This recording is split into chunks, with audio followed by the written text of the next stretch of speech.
Dear student, best technical academy के online portal में आपका स्वागत है। मैं हूं engineer Vikas Kumar, writer of AC machine foundation publication. और आज के क्लास में हम लोग पढ़ेंगे कॉइल स्पैन फैक्टर या फिर शॉर्ट पिच फैक्टर, इसी को बोलते हैं हम लोग पिच फैक्टर। अब देखिए कॉइल स्पैन या शॉर्ट पिच फैक्टर क्या है। जैसे कि हम लोग कॉइल हमारा पिछले क्लास में हम लोग पढ़े थे, क्या पढ़े थे, कॉइल हो सकता है तीन प्रकार के हो सकता है। एक आपका शॉर्ट पिच कॉइल हो सकता है, एक आपका फुल पिच कॉइल हो सकता है, या फिर एक आपका ओवर पिच कॉइल हो सकता है। लेकिन हम लोग सिंक्रोनस जनरेटर में जो हम लोग उपयोग करते हैं, कौन सा कॉइल यूज करते हैं, शॉर्ट पिच कॉइल यूज करते हैं। रीजन बताए थे कि कॉपर लॉस वगैरह कम होता है, कॉपर मटेरियल का रिक्वायरमेंट कम होता है, और सबसे इम्पोर्टेंट बात कि इसमें हार्मोनिक्स एनी लेवल का क्या होता है, एलिमिनेट हो जाता है, खत्म हो जाता है। किसमें? शॉर्ट पिच कॉइल में। ठीक है, depending upon the coding angle, यानी कि हमारा कोडिंग एंगल क्या है। जैसे कि फॉर एग्जांपल हम बात करें, ये आपका फॉर एग्जांपल आपका कॉइल है, ये आपका कॉइल है for example. Short pitch coil कहने का मतलब यहाँ से यहाँ तक मान लिया जाए कि ये वाली आपका फॉर एग्जांपल नॉर्थ पोल है, एक आपका मान लीजिए कि नॉर्थ पोल है, एक नॉर्थ पोल है, एक मान लीजिए कि साउथ पोल है। तो यहाँ से यहाँ तक जो दूरी होगा इसको बोलेंगे पोल पिच। पोल पिच कितना होता है सर? 180 डिग्री। ठीक है, और यहाँ से यहाँ तक दो कॉइल साइड के बीच की दूरी होता है, इसको क्या बोलते हैं? Coil span. कॉइल स्पैन को किससे डिनोट करते हैं हम लोग? बीटा से डिनोट करते हैं। और ये जो एंगल छोटा कितना हुआ? अल्फा। और बीटा इक्वल टू कितना होता है? 180 डिग्री माइनस अल्फा। यानी कि बोल सकते हैं कि अल्फा प्लस बीटा का मान कितना डिग्री होता है? 180 डिग्री। अब देखो ये 180 डिग्री से जितना कम हो जाता है, अल्फा एंगल से कम हो जाता है, तो इसी को हम लोग बोलते हैं शॉर्ट पिच एंगल। तो ये शॉर्ट पिच एंगल के कारण से क्या होता है कि जनरली जो होना क्या चाहिए, फुल पिच वाइंडिंग होना चाहिए। फुल पिच वाइंडिंग होने से क्या होगा बताइए? ईएमएफ ज़्यादा पैदा होगा। लेकिन अगर शॉर्ट पिच है तो कंडक्टर कम जाएगा, कंडक्टर कमेगा तो ऑटोमेटिक है कि इसमें ईएमएफ क्या होगा? कमेगा। ठीक है, यानी कि इन ऑर्डर टू मैक्सिमम हमारा मैक्सिमम इंड्यूस्ड ईएमएफ हो, फुल पिच होना चाहिए। यही हम पहला पॉइंट में लिखे हैं, generally the winding are full pitch in order to induce the maximum voltage. लेकिन ये हमारा अल्टरनेटर में क्या करते हैं, फुल पिच के जगह पर शॉर्ट पिच हम लोग उपयोग करते हैं। क्यों उपयोग करते हैं? क्योंकि इसके मदद से हम लोग ऑर्डर ऑफ हार्मोनिक को रिड्यूस कर सकते हैं। हार्मोनिक क्या है? जैसे कि मान लीजिए कि जो भी आपका एसी पैदा हो रहा है, इस तरीके का पैदा हो रहा है। मान लीजिए कि साइनोसोडल आपका है, ठीक है, ये आपका साइनोसोडल है, लेकिन साइनोसोडल ना होकर थोड़ा इसमें इस टाइप से वेव फॉर्म होगा, इसको हम लोग क्या करेंगे बताइए? इसमें हार्मोनिक्स भी मौजूद होगा। बात समझ रहे हैं? तो ये साइनोसोडल ना होकर कैसा होगा बताइए? हार्मोनिक होगा। तो ये हमारा हार्मोनिक होगा। तो देखिए हमारा ध्यान दीजिए कि क्या होगा, क्या होगा। तो ये जो है हार्मोनिक जो होगा, ये ऑर्डर ऑफ हार्मोनिक होगा। तो ये हार्मोनिक के कारण से वोल्टेज में फ्लक्चुएशन होगा, फ्लक्चुएशन होगा तो गड़बड़ होगा। तो ये भले ही ईएमएफ कम हो, लेकिन अगर ऐसा पैदा होगा तो क्या होगा? ज़्यादा अच्छा होगा। आपका जो इक्विपमेंट यूज कर रहे हो क्या होगा? ज़्यादा बेहतरीन होगा, ज़्यादा अच्छा होगा। इसीलिए हम लोग शॉर्ट पिच वाइंडिंग का उपयोग करते हैं। ठीक है, तो यानी कि शॉर्ट पिच वाइंडिंग का बेसिकली हम लोग क्या करते हैं, क्यों यूज करते हैं बताइए शॉर्ट पिच वाइंडिंग का हमारा? क्योंकि ऑर्डर ऑफ हार्मोनिक क्या होता है? रिड्यूस हो जाता है। ठीक है, यानी कि short pitch winding are generally preferred in order to eliminate मतलब खत्म करना any particular order of harmonic. यानी कि order of harmonic third harmonic हो सकता है, फिफ्थ हार्मोनिक हो सकता है, सेवंथ हार्मोनिक हो सकता है। इसके मदद से कोई भी हार्मोनिक को रिड्यूस कर सकते हैं depending upon the angle alpha. ये अल्फा पर निर्भर करेगा कि कितना डिग्री अल्फा ले तो सेवंथ रिड्यूस हो जाएगा, कितना डिग्री लेंगे तो 5 हमारा रिड्यूस हो जाएगा। तो इस तरीके से लेते हैं कि हमारा मैक्सिमम से मैक्सिमम हार्मोनिक क्या हो जाए? रिड्यूस हो जाए। इतना हम लोग इसको छोटा करते हैं। ठीक है, शॉर्ट करते हैं। और इंड्यूस्ड वोल्टेज जो है, इंड्यूस्ड वोल्टेज जो वोल्टेज पैदा हो रहा है, ये डिपेंड करता है किस पे? शॉर्ट पिच एंगल या कोडिंग एंगल। ये short pitch angle coding angle जितना बढ़ेगा, कॉइल का साइज उतना छोटा होगा, उतना कम ईएमएफ पैदा होगा। ठीक है, और ये हमारा इसको हम लोग मेजर किस फॉर्म में करते हैं कि कितना कमा? तो कॉइल स्पैन फैक्टर के हिसाब से, जिसको हम लोग पिच फैक्टर बोलते हैं। यानी कि पहले मान लीजिए कि 1 हो रहा होगा, ठीक है, तो अब कितना होगा? 1 से छोटा होगा। कितना छोटा होगा? कैसे मेजर करेंगे बताइए? केपी के टर्म में मेजर करेंगे। अगर केपी का मान अगर 0.86 आया, 0.86 आया मतलब अब पहले की तुलना में 86% ही ईएमएफ इंड्यूस्ड हो रहा है। पहले जितना हो रहा था, जैसे ईएमएफ का इक्वेशन क्या है बताइए? ईएमएफ का इक्वेशन है 4.44 F5 × T फेज, जस्ट पिछले क्लास में ड्राइव किए। लेकिन अगर पिच फैक्टर का बात करेंगे, शॉर्ट पिच कॉइल का बात करेंगे, मान लीजिए 0.86 आ गया, तो जितना भी है जो भी आया, मान लीजिए 200 वोल्ट आया, तो 200 वोल्ट ना करके 0.86 से गुना करना पड़ेगा उसको। ठीक है, तो लगभग हमारा 200 से क्या हो जाएगा? कम जाएगा। यहाँ तक बात समझ में आ रहा?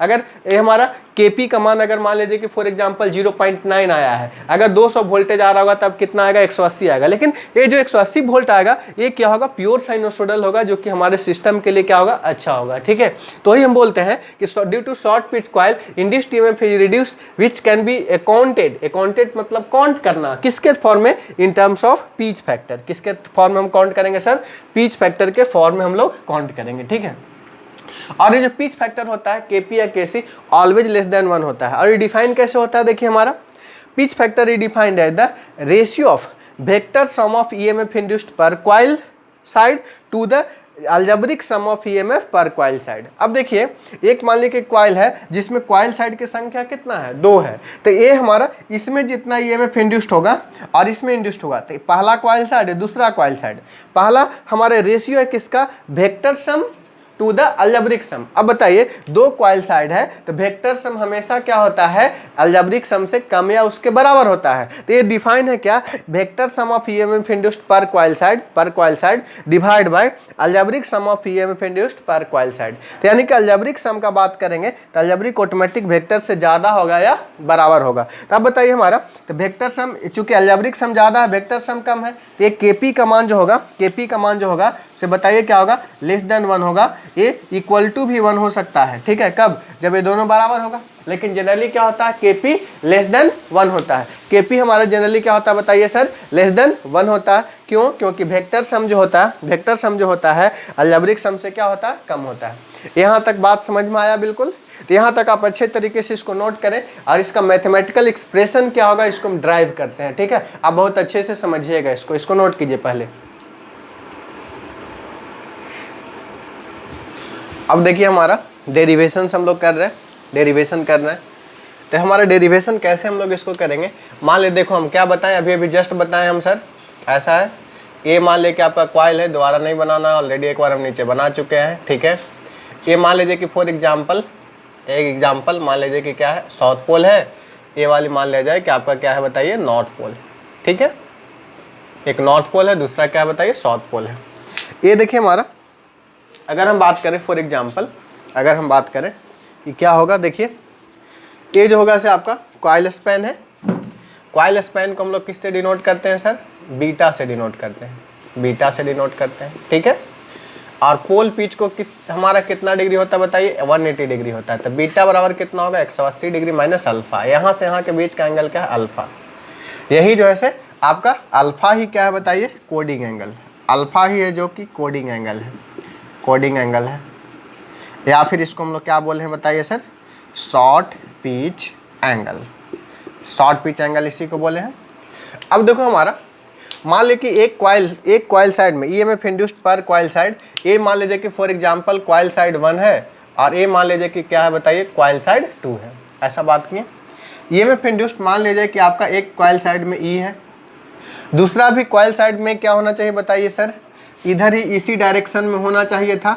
लेकिन क्या अल्फा डिग्री कम गया, इसका ये मतलब हुआ कि ये अल्फा डिग्री से क्या होगा, इस डायरेक्शन में मूव कर जाएगा। ये मान लीजिए कि ई है, ई भी क्या रहेगा, ई रहेगा, लेकिन ये एंगल क्या होगा, अल्फा। अगर ये नहीं रहता था कितना होता बताइए, ई एक ही डायरेक्शन में होता ना, लेकिन ये ऐसे है। अब हमारा ये दोनों का जो रिजल्टेंट होगा, ये हमारा क्या होगा बताइए, वेक्टर सम ऐसा होगा। तो ये क्या होगा, ई आर भी मान लिया जाए, ये ई है, ई वाला भी क्या है बताइए, ई है, दोनों क्या है, ई है। एंगल कितना है बताइए, अल्फा है, ये अल्फा है। ठीक है, ई है। अब देखिए हमारा इसमें अगर हम बात करते हैं अलजेब्रिक सम का बात करते हैं, algebraic sum of EMF per coil side अगर हम बात करते हैं, तो एक मान ले कि ई होगा सर, दूसरा भी क्या होगा बताइए, इसी डायरेक्शन में ई होगा। तो ए होगा ई आर ए, रिजल्टेंट होगा कैसा बताइए, ई आर ए मतलब रिजल्टेंट किसका, अलजेब्रिक का। ई आर ए कितना होगा सर, ई प्लस ई बराबर कितना होगा बताइए, आप ही 2e के बराबर होगा। ये क्या होगा बताइए, अलजेब्रिक का होगा। अब हम क्या बात कर रहे हैं बताइए, वेक्टर सम बात कर रहे हैं। अब हम बात कर रहे हैं किसका, vector sum of EMF induced per coil side. ये हमारा अलजेब्रिक हो गया। दूसरा हम लोग बात करेंगे vector sum of EMF induced, vector sum, ये हमारा अलजेब्रिक हो गया सर। दूसरा हम बात करेंगे क्या, वेक्टर सम का। दूसरा हम बात कर रहे हैं vector sum of EMF induced. EMF induced vector sum का बात करते हैं। अब इस तरीके से बन गया, इसको मान लो कि एक ट्रायंगल बन गया, ट्रायंगल का नाम मान लो ओ ए बी, और यहाँ जस्ट इसको परपेंडिकुलर हम लोग इसको P मान लिया जाए। ये क्या 90 डिग्री है, ठीक है। अब देखो ये एंगल अगर अल्फा होगा सर, ये अगर एंगल अल्फा होगा तो जस्ट ये दोनों बराबर है, तो ये वाली एंगल कितना हो जाएगा आप ही बता दो, अल्फा बाई 2 होगा कि नहीं होगा? होगा सर अल्फा बाई 2। ये एंगल अल्फा है तो ये एंगल कितना हो जाएगा आप ही बताइए, अल्फा बाई 2 हो जाएगा। यहाँ तक बात समझ में आया? अब यहाँ तक बात समझ में आ गया तब बहुत सिंपल है यार, बहुत सरल है। देखिए हमारा ये, देखिए हमारा ए वाली क्या हो जाएगा लंब, और ए वाली क्या हो जाएगा आधार, ए वाली क्या होगा कर्ण। जैसे कि कोई राइट एंगल ट्रायंगल है, ऐसा कोई राइट एंगल ट्रायंगल है। अब देखो जो जिस एंगल बनाते हैं उसके सामने वाला को क्या बोलते हैं हम लोग, लंब बोलेंगे। और जो इसके साथ 90 डिग्री के साथ में रहता है क्या होता है आधार, और ए वाली क्या होता है कर्ण। ये होता है क्या perpendicular base hypotenuse, perpendicular base और क्या हाइपोटेनस, परपेंडिकुलर बेस हाइपोटेनस होगा कि नहीं होगा बताइए। तो ये जो होगा सर परपेंडिकुलर बेस और क्या होगा हाइपोटेनस। नेक्स्ट देखिए तो यहाँ पर बताइए क्या होगा, ये हो गया आपका परपेंडिकुलर, ये क्या हो गया बताइए आधार, ये क्या हो गया बताइए कर्ण, लंब आधार कर्ण। अगर हम ऐसा बात करें सर, अगर हम ऐसा बात करें कि cos अल्फा बाई 2, हम बेसिकली इसको निकालना चाहते हैं ना, हम देखो ये वाला टर्म आपका आना चाहिए, आधार वाला टर्म आपको आना चाहिए कि नहीं। तो ये आपका आधार वाला टर्म यदि आपको आना चाहिए तब देखो हमारा ध्यान दो छोटू, ध्यान दो, cos अल्फा बाई 2 अगर हम बात करेंगे, कौन सा ट्रायंगल में ऐसा बात कर रहे हैं, इन ट्रायंगल OAP में बात कर रहे हैं। cos अल्फा बाई 2 का मान हो जाएगा बताओ आधार बटा कर्ण, आधार हो गया OP, कर्ण कितना हो गया OA। यहाँ से बता दो सर, यहाँ से बता दो आप कि OA इक्वल टू क्या लिख सकते हैं हम लोग, OA equal to OP equal to हम लोग लिख सकते हैं, OP इक्वल टू लिख सकते हैं। यहाँ के बाद इधर लिखते हैं, यहाँ के बाद इधर लिखते हैं। देखो ये जो है हमारा OP इक्वल टू क्या लिख सकते हैं, ध्यान दो, OP इक्वल टू हम लोग लिख सकते हैं OP equal to, next OP equal to OA into cos alpha by 2। OP equal to इतना लिख दें सर। अब बता दो OB जो है वही तो यार भी है, OB इक्वल टू क्या लिख सकते हैं, OB इक्वल टू लिख सकते हैं कितना लिख सकते हैं सर 2 इंटू OP, क्योंकि ये परपेंडिकुलर बाइसेक्टर है ये और ये दोनों बराबर होगा तो 2 OP लिख सकते हैं हम लोग, OB बराबर। तो OB इक्वल टू जो है बेसिकली क्या है ERB बराबर OB बराबर कितना 2 OP, और OP का मान हम लोग निकाल चुके हैं 2 OA 2 तो है ही, OP की जगह OA इंटू कितना cos अल्फा बाई 2। अब यहाँ से सर बता दो आप, यहाँ से बता दो OA का मान आपको पता है कितना E के बराबर है, तो यहाँ से बता दो ERB इक्वल टू जो हो जाएगा, ERB इक्वल टू जो हो जाएगा वेक्टर सम, भी इंडिकेट करा वेक्टर सम को, A इंडिकेट करा अलजेब्रिक सम को, तो कितना हो जाएगा 2E इंटू कितना हो जाएगा cos अल्फा बाई 2। अब आपको डिफाइन करना पिच फैक्टर या coil span factor. Now pitch factor KP, या इसको कॉइल स्पैन भी बोलते हैं, KC भी बोलते हैं। तो बता दो KP इक्वल टू क्या होगा, vector sum of EMF induced per coil side to the algebraic sum of EMF induced per coil side बोल सकते हैं। तो यहाँ से बताओ KP इक्वल टू क्या होगा बताइए, ERB बटा में कितना हो जाएगा ERB बटा में कितना हो जाएगा ERA। ये क्या हो गया बताइए KP हो गया। यहाँ तक बात समझ में आया, KP हो गया। तो ERB के अगर हम बात करेंगे KP इक्वल टू बात करेंगे, KP इक्वल टू क्या बात करेंगे, ठीक है। तो ERB इक्वल टू हमारा क्या हो जाएगा बताइए, ERB equal to 2E into कितना हो गया बताइए cos अल्फा बाई 2, और ERA का मान कितना हो गया बताइए 2E हो गया।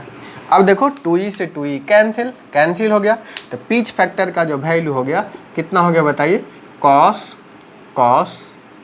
अल्फा बाई 2, जहाँ पर अल्फा क्या है सर कोडिंग एंगल है, और बीटा क्या है बताइए कॉइल स्पैन है। बीटा क्या है, कॉइल स्पैन है। Alpha is where alpha is the where alpha equal to क्या है, कोडिंग एंगल। इसको हम लोग बोलेंगे कोडिंग एंगल, या फिर बहुत फेमस नाम है short pitch angle, coding angle, या फिर इसको क्या बोलेंगे, शॉर्ट पिच एंगल बोलेंगे। यहाँ तक बात समझ में आया कि नहीं आया, बताओ। ये डेरिवेशन समझ में आया, बिल्कुल।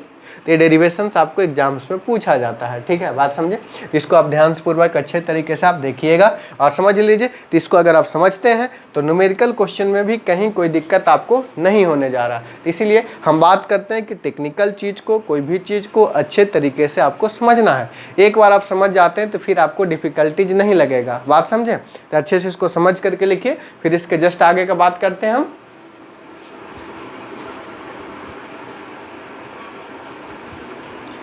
हम लोग केपी को ड्राइव कर चुके हैं, ठीक है। केपी मतलब क्या, पिच फैक्टर को ड्राइव कर चुके हैं सर। केपी इक्वल टू अभी जस्ट हम लोग ड्राइव किए कॉस अल्फा बाई 2, यहाँ तक हम लोग ड्राइव कर दिए, जहाँ पर अल्फा कोडिंग एंगल है। ये हम किसके लिए बात किए, जब फंडामेंटल फ्रीक्वेंसी है। लेकिन हार्मोनिक जो होता है, आप किसके बारे में जानिएगा कि हार्मोनिक क्या होता है, integral multiple of fundamental frequency. अगर थर्ड हार्मोनिक का बात करेंगे तो 3f, फिफ्थ हार्मोनिक का बात करेंगे तो कितना, 5f। यानी कि ये हमारा, अगर मान लीजिए कि फंडामेंटल फ्रीक्वेंसी मान लीजिए कि f है, अगर हमारा थर्ड हार्मोनिक का बात करेंगे तो थर्ड हार्मोनिक का बात मतलब टाइम पीरियड क्या हो जाएगा, बताइए। टाइम पीरियड क्या होगा, 1/3 हो जाएगा। हमारा टाइम पीरियड होता है रेसिप्रोकल ऑफ फ्रीक्वेंसी, यानी कि एक साइकिल इतना देर में लगा रहा, तो थर्ड हार्मोनिक वाला इतना देर में कितना साइकिल लगाएगा, बताइए। इतना देर में 3 साइकिल लगाएगा, ठीक है। 1 cycle, 2 cycle, 3 cycle basically third harmonic वाला लगाएगा, ठीक है। ये अगर फिफ्थ हार्मोनिक का बात करेंगे तो इतना ही देर में 5 साइकिल लगाएगा। सेवंथ हार्मोनिक इतना ही देर में 7 साइकिल लगाएगा। ये हमारा इसी तरह से मान लेकर हम nth हार्मोनिक का बात कर रहे हैं, फॉर nth हार्मोनिक बात करते हैं, फॉर nth हार्मोनिक के लिए हमारा क्या होगा, बताइए। nth हार्मोनिक के लिए अगर हम बात करेंगे तो kpn का मान जो होगा कितना होगा, cos n अल्फा बाई कितना होगा, 2। जहाँ n क्या इंडिकेट कर रहा है, बताइए, order of harmonic, where n is order of harmonic. ये ऑर्डर ऑफ हार्मोनिक है n। अगर हम चाहते हैं कि हम nth ऑर्डर हार्मोनिक को क्या करें, इलिमिनेट करें, ये हमारा केपी किसके लिए है सर, तो nth ऑर्डर के लिए है, nth ऑर्डर के लिए है, ठीक है। nth ऑर्डर हार्मोनिक के लिए, ये किसके लिए सर, nth ऑर्डर हार्मोनिक के लिए है। हम चाहते हैं कि इसको खत्म करें, यानी कि केपीएन का मान क्या होना पड़ेगा, 0। यानी कि इसके कारण जो, जैसे कि मेन फ्रीक्वेंसी के कारण जो है, ये हमारा मेन के कारण क्या है, बताइए। केपी आया, केपी का मान मान लिया 0.9 आया, तो 0.9 जो आया या 0.8 आया, तो 0.8 आया किसके कारण से आया, फंडामेंटल के कारण आया। ये 0.2 बाकी गया कहाँ, तो हार्मोनिक्स के कारण जो था वो क्या हो गया, लॉस हो गया। तो ये कितना लॉस हो गया, मान लीजिए कि फॉर एग्जांपल हम थर्ड हार्मोनिक के लिए निकालें, फोर्थ हार्मोनिक के लिए निकालें, सिक्स्थ हार्मोनिक के लिए निकालें, तो उसके लिए हम लोग को देखना है कि कितना वैल्यू आएगा। हम चाहते हैं कि पूरा हार्मोनिक खत्म कर दें, तब अल्फा का मान कितना होना चाहिए, कितना से शॉर्ट होना चाहिए। ये क्वेश्चंस बार बार कंपिटिटिव एग्जाम्स में आपका पूछते रहता है। सेमेस्टर एग्जाम में जनरली ये टॉपिक हार्मोनिक वाला नहीं पूछता है, सेमेस्टर एग्जाम में जनरली ये हार्मोनिक वाला टॉपिक नहीं पूछता है, बट आगे कंपिटिटिव पॉइंट ऑफ व्यू से जाइएगा तो उसके लिए इंपॉर्टेंट है। बट मैं यहाँ पर आपको डील करते चल रहा हूँ, ठीक है। सेमेस्टर के बच्चे देख रहे होंगे, आगे कंपटीशन का तैयारी करेंगे ही तो यहाँ पर भी काम आ जाएगा, ठीक है। लेकिन स्पेशली जेईई के एग्जाम में यहाँ से धड़ल्ले से क्वेश्चन पूछता है और बार बार क्वेश्चन पूछता है, ठीक है। तो इसको हम लोग को इग्नोर नहीं कर सकते, इसलिए हम बता रहे हैं। अगर हम बात करें nth ऑर्डर हार्मोनिक को क्या करना है, रिड्यूस करना है, ठीक है। हमारा टू इलिमिनेट खत्म करने के लिए, to eliminate nth order harmonic को इलिमिनेट करने के लिए क्या होगा, बताइए। केपीएन को क्या होना पड़ेगा सर, 0। केपीएन को 0 होना पड़ेगा, यानी कि cos n अल्फा बाई 2 को क्या होना पड़ेगा, 0। cos n अल्फा बाई 2 मतलब क्या होगा, बताइए। cos n अल्फा बाई 2 0 मतलब cos कितना डिग्री सर, 90 डिग्री। इसका ये मतलब हुआ क्या, n अल्फा बाई 2 बराबर कितना डिग्री सर, 90 डिग्री। तो यहाँ से बता दो सर कि कितना डिग्री होना चाहिए सर, बताइए। यहाँ से n अल्फा बराबर कितना डिग्री हो जाएगा, 180 डिग्री। n अल्फा बराबर कितना हो जाएगा सर, 180 डिग्री। तो n अल्फा बराबर 180 डिग्री। आपको चाहिए सर कि अल्फा का मान कितना हो, तो 180 बटा कितना हो जाएगा, n, जहाँ पर n ऑर्डर ऑफ हार्मोनिक है। अगर सेकंड हार्मोनिक को रिड्यूस करना चाहते हैं तो n का मान कितना होगा, 2। यानी कि अल्फ़ा का मान कितना हो जाएगा 90 डिग्री। यानी कि 90 डिग्री ऐसा हो जाएगा, इस तरीके से बात करेंगे सर, ए ऐसा हो जाएगा फॉर एग्जांपल, डायरेक्टली ऐसा रहेगा, इस तरीके का कॉइल रहेगा। यानी कि ए मान लीजिए कि नॉर्थ पोल है, ये मान लीजिए कि साउथ पोल है, यहाँ से यहाँ के बीच एंगल 180 डिग्री है, लेकिन यहाँ से यहाँ अल्फ़ा का मान कितना डिग्री होगा 90 डिग्री होगा। तभी अगर हमारा थर्ड के लिए बात करेंगे तो कुछ और होगा, 60 डिग्री होगा। कैसे देखो, हमारा डायरेक्टली फार्मूला से बात करते हैं हम लोग, ठीक है। जैसे कि देखो हम लोग चाहते हैं कि एलिमिनेट करना चाहें, एक चीज़ और हम लोग यहीं पर बात करते हैं, पहले इसको लिख लेते हैं। अब देखो हमारा टू एलिमिनेट सेकंड हार्मोनिक को एलिमिनेट करने के लिए क्वेश्चन पूछेगा कि अल्फ़ा का मान कितना होगा। तो अल्फ़ा बराबर बता दो कितना होगा, 180 बटा कितना 2 बराबर 90 डिग्री। अगर हम बात करें टू एलिमिनेट थर्ड हार्मोनिक का अगर बात करेंगे एलिमिनेट करने के लिए, तब अल्फ़ा का मान कितना होगा सर 180 बटा 3 मतलब कितना डिग्री 60 डिग्री होगा, ठीक है। अगर हम फिफ्थ हार्मोनिक को एलिमिनेट करना चाहेंगे तब कितना होगा, एन के जगह पर कितना बात करेंगे 5। टू एलिमिनेट कितना degree, to eliminate fifth harmonic. अगर हम फिफ्थ हार्मोनिक को एलिमिनेट करेंगे तब अल्फ़ा का मान कितना होगा 180 बटा कितना 5, कितना हो जाएगा बताइए, कितना 5 180 होगा बताइए, 30 5 150, कितना सौ होगा, 5 से काटो इसको, कितना हो जाएगा सर 5 तिहाई 15 और 6 5 30, 36 डिग्री के आसपास आएगा, ठीक है। फिफ्थ हार्मोनिक को एलिमिनेट करेंगे तो, ठीक है। अब देखिए हमारा, हम चाहते हैं कि एक साथ थर्ड और फिफ्थ दोनों को एलिमिनेट कर दें। To eliminate third and fifth both, to eliminate both third and fifth harmonic,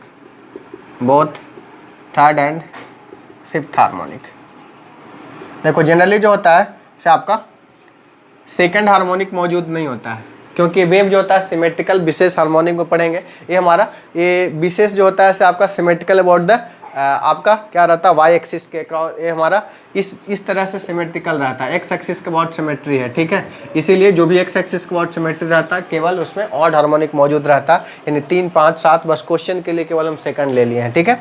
तो 3 5 7 9 ऐसे मौजूद रहेगा, और सबसे डोमिनेंट में रहता है कौन सा, थर्ड हार्मोनिक सबसे ज़्यादा मात्रा में रहता है, ठीक है। उसके बाद फिफ्थ रहता है, सेवंथ रहता है, ठीक है। तो हम थर्ड और फिफ्थ दोनों का अगर एलिमिनेट करना चाहेंगे तब अल्फा का मान दोनों का एवरेज हो जाएगा सर 60 + 36 बाई कितना हो जाएगा 2, यानी कि 60 30 90 और 6 कितना 96 बटा 2, 96 बटा 2 कितना हो जाएगा मतलब 48 हो जाएगा सर। यानी कि अल्फा का मान 48 होगा, तब क्या होगा, ये दोनों एलिमिनेट हो जाएगा, ठीक है।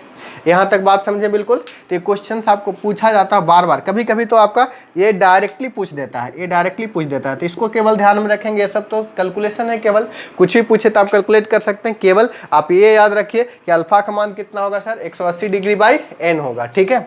अगर थर्ड हार्मोनिक बोल रहा है तो अल्फा का मान कितना होगा इतना। और एक हम रिलेशन अभी बताए थे, क्या बताए थे सर बताओ, अल्फा और बीटा में हम लोग रिलेशन बताए थे। क्या अल्फा और बीटा में रिलेशन था, अल्फा और बीटा में क्या रिलेशन था सर, अल्फा बीटा में रिलेशन था, हम लोग जानते हैं वी नो, क्या हम लोग जान रहे हैं सर कि alpha plus beta equal to हम लोग ऐसा जान रहे हैं ना, क्या होता है बताओ, कॉइल स्पैन जो है, coil span beta equal to हम लोग जान रहे हैं 180 डिग्री माइनस अल्फा। इसका ये मतलब हुआ कि अल्फा प्लस बीटा बराबर कितना डिग्री होगा 180 डिग्री होगा ऐसा, ये रिलेशन को याद रखना है। अब देखो हमारा इसको ऐसे भी लिख सकते हैं हम लोग, इसको ऐसे भी लिख सकते हैं, ये हमारा तो होगा ही अल्फा प्लस बीटा बराबर 180 डिग्री, अल्फा मालूम है तो बीटा भी मालूम हो जाएगा। डायरेक्टली एन के टर्म में भी निकाल सकते हैं 180 डिग्री माइनस अल्फा एलिमिनेट करने के लिए क्या होगा बताइए, 180 डिग्री बटा कितना होगा एन, इसको बीटा इक्वल टू लिख सकते हैं। अगर 180 कॉमन ले लिए 1 - 1/n, यहाँ से क्या n LCM ले लेंगे, तो कितना हो जाएगा 180 डिग्री n 1 माइनस कितना हो जाएगा n माइनस कितना हो जाएगा 1, n - 1 हो जाएगा। तो यहाँ से बताइए बीटा इक्वल टू कितना हो जाएगा 180 डिग्री n - 1 बाई कितना हो जाएगा n। तो यानी कि एक फार्मूला डायरेक्टली हम लोग अप्लाई कर सकते हैं। जैसे कि फॉर एग्जांपल थर्ड हार्मोनिक को एलिमिनेट करने के लिए आपको कितना अल्फा का मान चाहिए 60, तो बीटा का मान कितना आना चाहिए बता दो, ये 60 प्लस बीटा बराबर 180, तो बीटा बराबर 60 आना चाहिए। तो इसमें पुट करो, देखो हमारा टू एलिमिनेट अगर हम बात करेंगे, टू एलिमिनेट थर्ड हार्मोनिक अगर हम बात करेंगे, 60 आना चाहिए। देखो तो बीटा का मान कितना आएगा सर, बीटा का मान कितना आएगा 180 डिग्री इंटू ये 3 माइनस 1 बटा कितना हो जाएगा 3, यहाँ तक समझे। तो कितना होगा सर 180 गुने 2 बटा 3 कितना हो जाएगा 6 हो जाएगा सर यहाँ पर। तो 6 दूनी कितना हो जाएगा सर 12, यानी बीटा का मान 120 डिग्री आया ना, आया कि नहीं आया। यहाँ कितना था बताइए 60 डिग्री, और हम लोग जानते हैं अल्फा प्लस बीटा बराबर कितना आता है, इतना आता है। तो हम लोग ये फार्मूला भी याद रखिए आप, ये फार्मूला भी ऑब्जेक्टिव में पूछ चुका है, कभी कभी डायरेक्टली फार्मूला ही पूछ चुका है कि nth ऑर्डर हार्मोनिक को एलिमिनेट करने के लिए बीटा का मान कितना चाहिए। अगर आप अल्फा निकाल लेते हैं तो अल्फा प्लस बीटा का मान 180 डिग्री आप पुट कीजिए, और ये फार्मूला को भी आप ध्यान में रखिए। ये फार्मूला को ध्यान में रखने से बीटा आ जाएगा। अगर क्वेश्चन में आपको ये पूछेगा to eliminate third and fifth harmonic beta का मान कितना होगा, बीटा का मान कितना होगा, तो सबसे पहले फिफ्थ के लिए निकाल लेंगे 180 डिग्री माइनस कितना 36, और थर्ड और फिफ्थ दोनों के लिए हम बात करेंगे कितना, इसके लिए 120, और यहाँ पर जो भी निकाले दोनों को जोड़ करके 2 से भागा दे देंगे। क्लियर है, समझ में आ रहा है कि नहीं आ रहा है। तो इस तरीके से क्वेश्चंस आपको कॉम्पिटिटिव एग्जाम्स में पूछा जाएगा, और पूछा जाएगा तो आपको क्या करना है, क्वेश्चंस को बनाना है, ठीक है, गलत नहीं करके आना है। ये क्वेश्चन जो है मैक्सिमम स्टूडेंट गलत करके आ जाते हैं, बस कंसेप्ट के अभाव में। आपको गलत नहीं करना है, यहाँ से क्वेश्चंस आपको आता है। बाकी न्यूमेरिकल टाइप तो आता ही है, यहाँ से थ्योरेटिकल टाइप का बहुत क्वेश्चन जनरेट होता है। यहाँ तक समझ में आया बात कि नहीं आया। अगर आप समझ रहे हैं तो इस लेक्चर में हम इतना ही रहने देते हैं, बाकी फिर हम अगले लेक्चर में बात करेंगे डिस्ट्रीब्यूशन फैक्टर के बारे में, ठीक है। यहाँ पर हम लोग पीच फैक्टर के बारे में ऑलरेडी बात कर लिए, अगले लेक्चर में नए टॉपिक का हम लोग बात करते हैं। Clear, thank you all, have a nice day, take care.